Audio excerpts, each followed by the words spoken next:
Alors, un pas à pas pour découvrir comment on fait des translations dans le plan cartésien.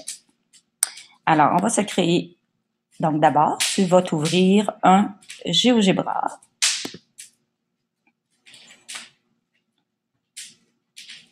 Si ce n'est pas fait, tu arrêtes la capsule vidéo, tu l'ouvres, puis ensuite, tu repars la capsule vidéo. Donc, je rappelle, donc on accepte. Si tu avais déjà un GeoGebra d'ouvert, mais qu'il y a des choses décrites, donc moi, je vais choisir géométrie. Alors, si tu avais déjà des choses écrites, tu as simplement à aller dans tes paramètres ici et tout simplement dire « Nouveau » et tu auras une nouvelle page avec rien à l'intérieur. Alors, comme on est dans le plan cartésien, la première chose qu'on va faire, c'est qu'on va faire apparaître les éléments qu'on a besoin. Moi, j'ai déjà un plan cartésien, c'est-à-dire mes axes. Alors, si tu les as pas, tu t'en viens ici, dans le petit triangle et cercle. Et puis, tu vas avoir les onglets qui sont ici. Tu vois, si je clique ici, ils disparaissent. Donc, je vais les mettre. Même chose, je vais mettre la grille. Donc, comme ceci. Ensuite, j'ai besoin de voir les informations. Donc, le champ des saisies ici. Alors, tu t'en vas dans tes paramètres qui sont ici.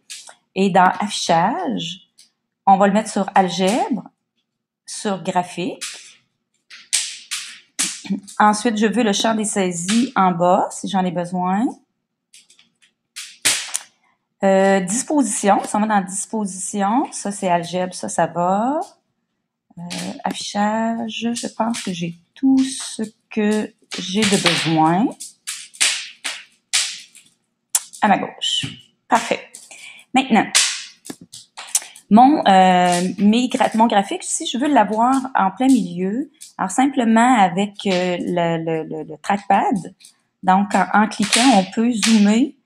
Mais si par exemple, je veux mettre l'origine plus vers le milieu, alors si je mets mon curseur ici et je clique, on va s'approcher vers le curseur. Donc, je vais commencer par m'arranger pour qu'il soit au milieu. Maintenant qu'il est au milieu, c'est gradué à coup de 2.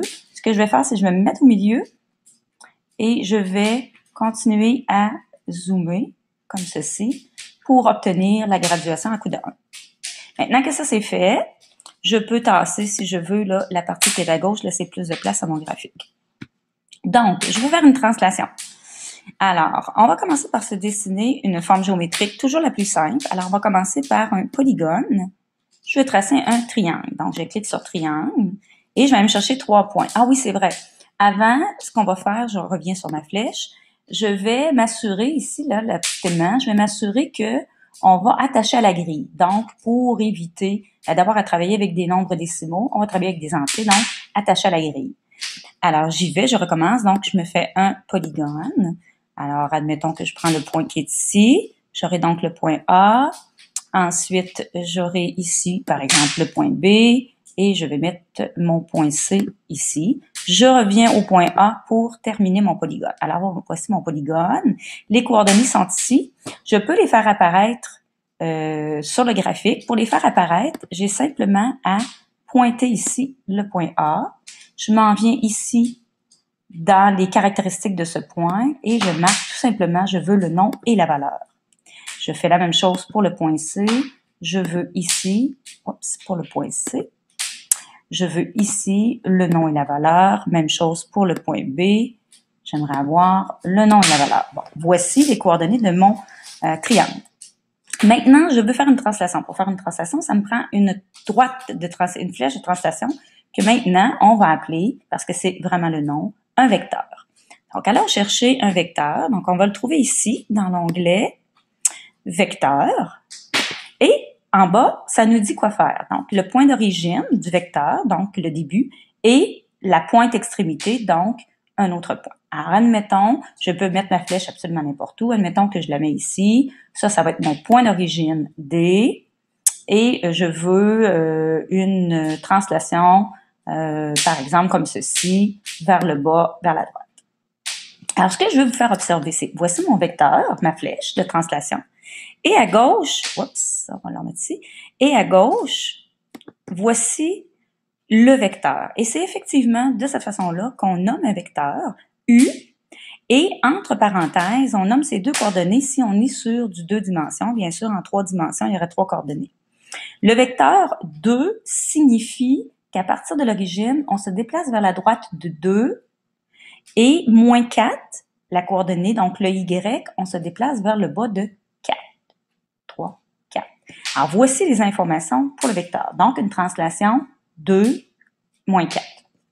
Alors, ce qu'on va faire, c'est qu'on va appliquer une translation sur le triangle et une translation avec cette flèche. Je reprends ma flèche ici. Je m'en vais ici dans transformation.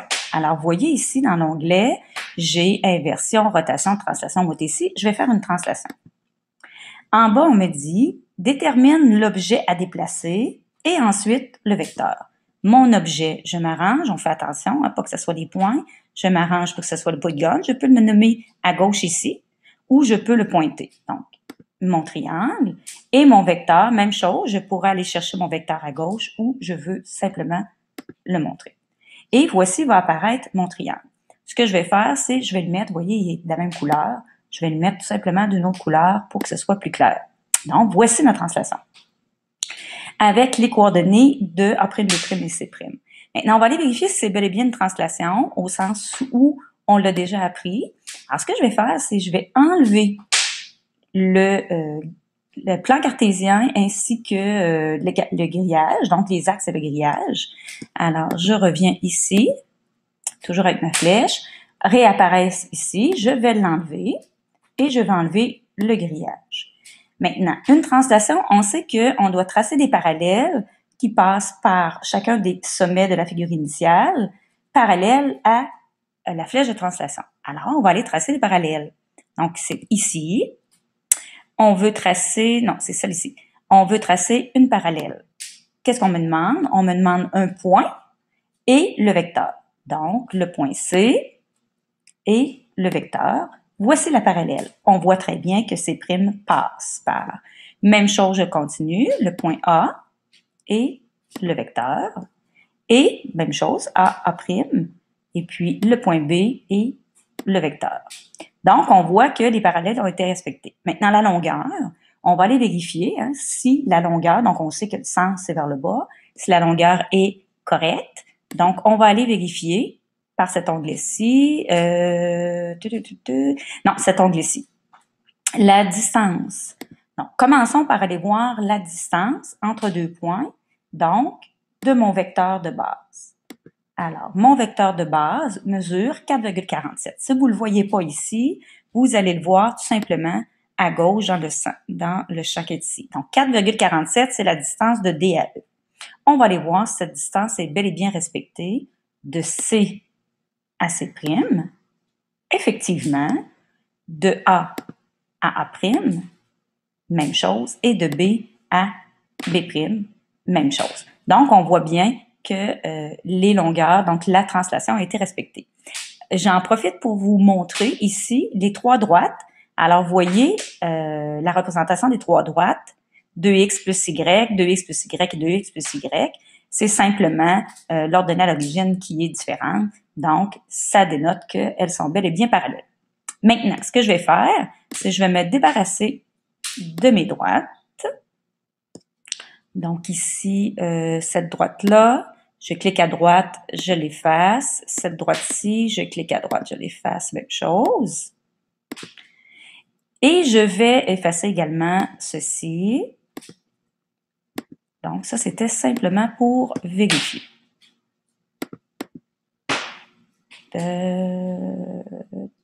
Effacer. Et puis celui-là ici, effacer. Donc, maintenant que ça c'est fait,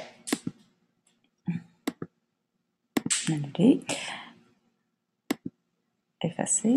Maintenant que ça c'est fait, je vais te demander d'aller refaire exactement la même chose. Moi, je vais remettre mon axe, mes axes et ma grille. Puis je vais demander d'arrêter la capsule puis d'aller faire exactement pareil. Tu n'es pas obligé d'avoir le même triangle que le mien et la même flèche, mais je te demande d'aller le tracer. Lorsque tu as terminé, tu reviens et c'est là que je vais te poser la question pour voir est-ce qu'il y a moyen de le faire autrement, plus rapidement.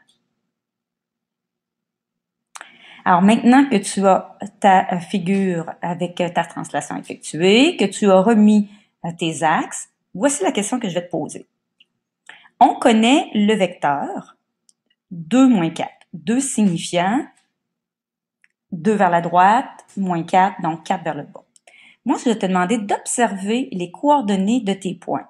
A, A', B, B', et C, C', et je vais te demander de voir s'il y a une régularité qu'on peut observer lorsqu'on part d'un point à son point image, et cette régularité-là serait peut-être en lien avec justement mon vecteur. Donc, tu mets sur pause, tu regardes voir qu'est-ce qui peut bien se passer, et lorsque tu crois avoir trouvé, tu reviens et je le refais avec toi. Alors, voici ce que normalement tu aurais pu avoir trouvé, que tu devrais avoir trouvé. Alors, ce qui se passe ici, ce qui se passe, c'est que si tu prends tes coordonnées de ton point A, moins 6, 4, à ta valeur moins 6, si on ajoute la première coordonnée de ton vecteur 2, moins 6 plus 2, tu obtiens la première coordonnée de ton point A'. De la même manière, si tu prends ta deuxième coordonnée Y, donc 4, et que tu lui ajoutes la deuxième coordonnée de ton vecteur moins 4, 4 plus moins 4, tu obtiens 0, c'est-à-dire l'autre coordonnée. Si tu observes, c'est la même chose pour C et C'. Moins 3 plus 2 va donner moins 1. Et 2 plus moins 4 va te donner moins 2. Même chose pour B, moins 5 plus 2 va te donner moins 3. Et 1 plus moins 4 va te donner moins 3. Alors, c'est très simple de faire une transformation géométrique et de trouver la figure de la translation. Et la règle, elle s'écrira comme ceci. Une translation petit t, très important. Grand T, c'est pour transformation, petit t pour translation. En indice, donc en bas, à droite, on écrit les coordonnées du vecteur. Donc, pour la valeur x, 2, la valeur y, moins 4, donc 2 vers la droite, moins 4, donc 4 vers le bas, 2 points. Ensuite, à chaque couple de la figure initiale, x, y, on va faire correspondre, on met une flèche comme ceci avec une petite barre en avant, ça veut dire faire correspondre, tout simplement la valeur de x auquel on ajoute la première coordonnée, donc plus 2, virgule, la deuxième coordonnée y, on va lui ajouter moins 4 ou simplement y moins 4. Voici comment on trouve les coordonnées. Alors, admettons que j'ai un point D qui est ici. Les coordonnées de mon point D sont moins 7 et 2. Alors, pour trouver D', j'ai simplement à moins 7, 2, je lui fais correspondre moins 7 plus 2 et 2 plus moins 4. Les coordonnées seraient donc moins 5, moins 2. Donc, le point serait à moins 5, moins 2. D' serait ici. Alors, voici la règle qui permet de tracer des translations dans le plan cartésien uniquement à partir des coordonnées des points et des coordonnées de la translation elle-même.